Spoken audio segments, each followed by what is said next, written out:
And now, the best 60-ish seconds of your week. Last week, as we chatted, I was stepping onto the main stage at CPAC in beautiful Dallas, Texas. And in case you missed my remarks at CPAC, they're at the end of today's best 60-ish seconds. It was also another tour de force from President Donald J. Trump and a lot of great speakers in between, talking about freedom and uncanceling America as the cancel culture and woke leftists try to shut us down and shut us up. But we know that's not going to happen. And another place where it's not happening is in Cuba, where freedom-loving citizens there are rising up. You know what they're carrying in their demonstrations? The American flag. Sadly, it seems that the Cuban people have more respect, many of them, than some of our Olympic athletes. Furthermore, watch what's happened. The Biden administration hasn't got the cojones to stand up to the communist government in Cuba. The fact of the matter is that from John F. Kennedy to Donald J. Trump, the American people and our government have always been united in saying that the Castroites and communist thugs that have run Cuba are in the wrong. Now comes the Black Lives Matter organization, which says the problem there is the United States of America. You know, it reminds me of the old Ambassador Jeane Kirkpatrick line that they always blame America first.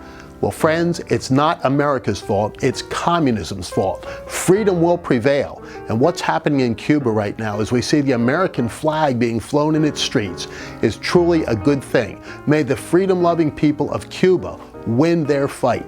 And Joe Biden came to the birthplace of American democracy, Philadelphia, PA, to talk about voting rights. And he seems to think that right now we're being challenged in voting rights in the greatest way since the American Civil War. What his big complaint is about, mostly Texas, Georgia, and other states that have brought forward meaningful election reforms. You know, he ought to be down in Delaware talking about their state rules, which are a lot more restrictive than what they have in Georgia or in Texas. Look at the specific provisions that are being complained about. They say they're racist. They've got very little, if anything, to do with race. They have to do with protecting the integrity of the process. Almost 80% of the American people believe that some form of voter identification ought to be used at the polls. I say it's planes, trains, and automobiles. You can't get on an airplane. You can't get on a train. You can't rent a car without photo identification. In fact, you can't do much of anything in America today without some form of photo identification. Why should you be able to go in and vote without the same? Most Americans see that as just common sense. Joe Biden says it's Jim Crow 2.0. And Major League Baseball held its All-Star game this week. You know, I've been a sports nut all my life, but I've really pretty much given up watching professional sports because I'm tired of being lectured to in the midst of the playing on the field. I want to watch a game. I don't want to be given a political lecture. And the fact that the All-Star game was held in Colorado rather than Atlanta, where it was supposed to be held, is very significant. It was taken there because Major League Baseball didn't like what the Georgia legislature did with respect to voting rights. Actually, just some common sense reforms. That law is still in place, despite the fact that Major League Baseball moved its All-Star game. But what wasn't in place in Atlanta was upwards of $100 million in economic activity that would have gone to the people of Atlanta, largely to small businesses who thrive off of those types of events. They were denied that opportunity. They had that right taken away from them. They had a chance for real prosperity removed because Major League Baseball gave in to the cancel culture and wanted to have woke politics infused into the game. Let's get back to playing ball. And finally, President Trump and many others, including the American Conservative Union, where I serve as vice chairman, brought forth a big lawsuit against big tech. We don't have time to get into the particulars this week, but we'll chat about it next week, because for now, that is the best 60-ish seconds of your week. And don't forget the clip from CPAC coming up next. Please welcome American Conservative Union First Chairman, Charlie Giroux.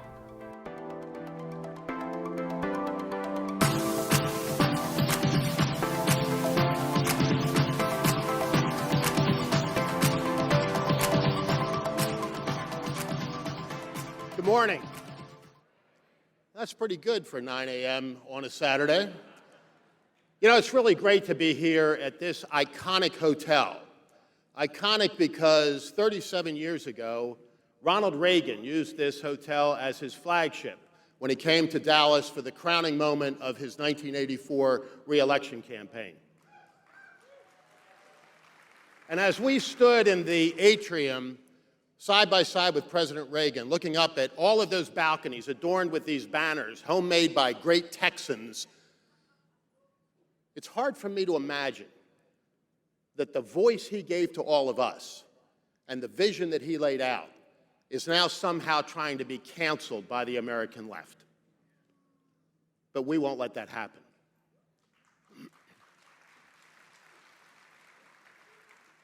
Our voices are never going to be diminished.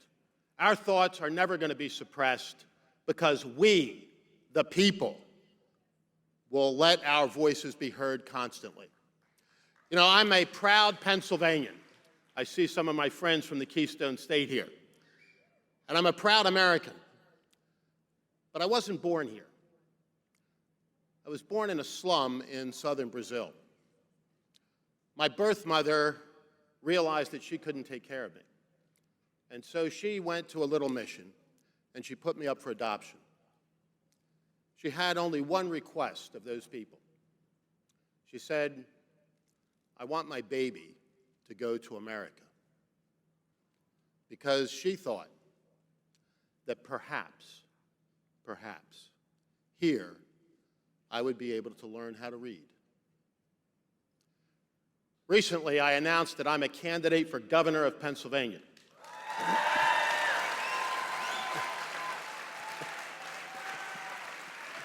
Thank you. Thank you. Thank you. Thank you. Thank you. Thank you. When I did that, I told that story, which I haven't told very many times before. And some reporter who thought they were going to win the Pulitzer Prize that day approached me in a somewhat aggressive manner and said, why were you born in Brazil?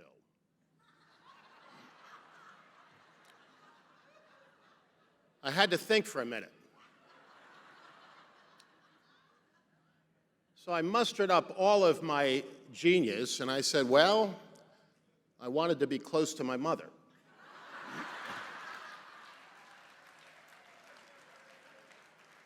But you know, questions like that aren't the only thing that our friends in the media don't seem to understand.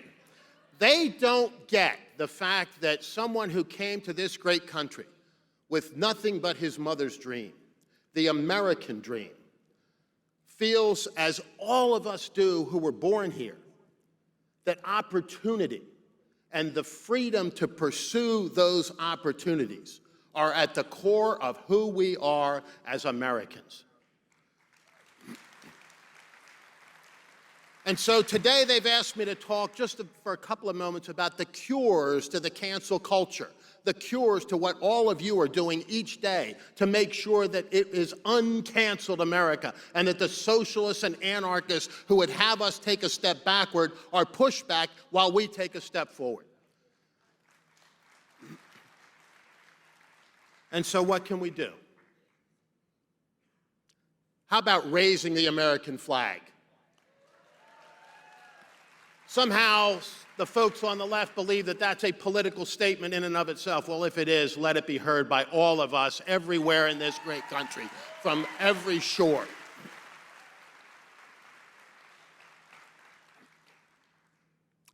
How about each of us standing up? How about each of us speaking up?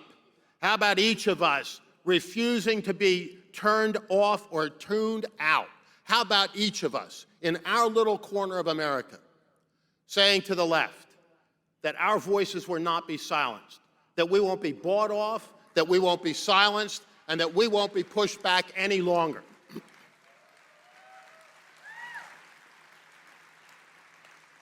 That's going to be our message for the course of the next several years, not just through the midterm elections, not just through the 2024 presidential race, but beyond, because we are the foot soldiers of a democracy.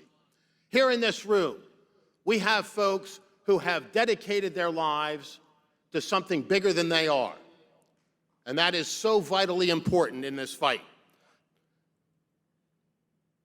In my candidacy for governor, we're talking about several things. And I know that you're talking about them in your states and in your communities as well. And it begins with the integrity of our elections. Because if we don't restore faith in our elections, if we can't trust the count, then there are no winners. In the greatest technological nation in the world, can't we get elections right? Everywhere across the continent, we are saying no to critical race theory. We're saying no to the 1619 movement. In my home state of Pennsylvania, people are turning out in front of each of the 500 school districts there to tell the administrators and the bureaucrats, my children will not be indoctrinated. We want to return to basics. We'd far rather have civics taught in our school than the nonsense of critical race theory.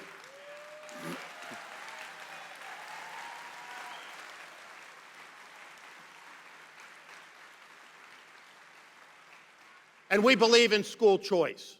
As Rick Grinnell just said, the dollars should follow the child, not follow the school district and the bureaucrats and the administrators. And when we do that, kids who are trapped in failing schools will have the opportunity that we hold so dear, and that we will empower them with the freedom to pursue.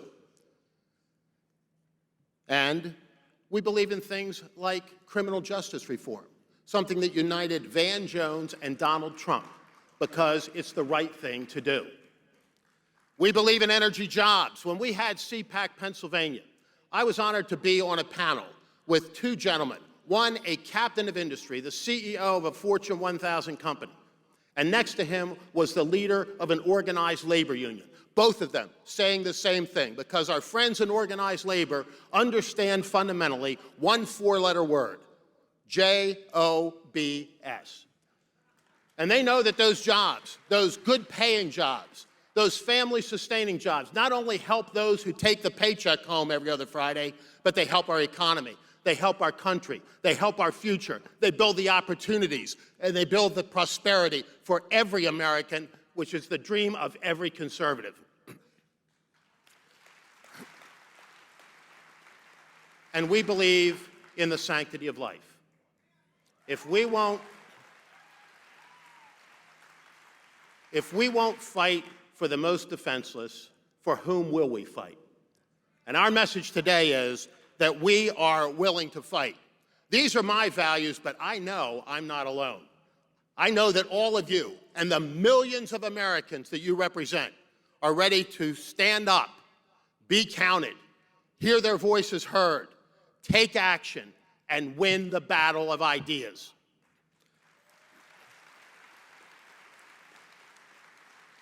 President Trump brought to the process hundreds of thousands of people who had not been involved in the political process before. And together, standing with them, there is no greater force. Because of them and because of all of you, nobody is going to stop us. Nobody is going to cancel us out. Nobody is going to deny our voice. And nobody is going to quash the ideas that made this country great and that will make it great once again.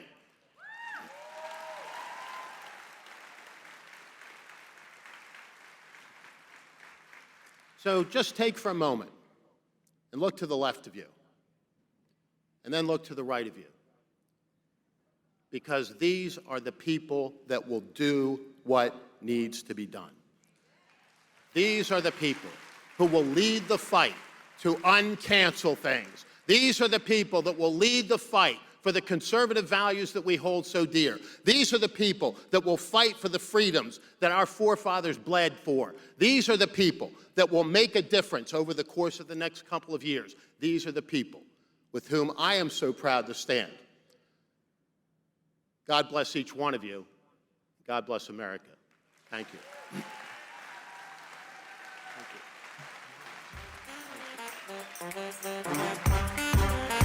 Thank you.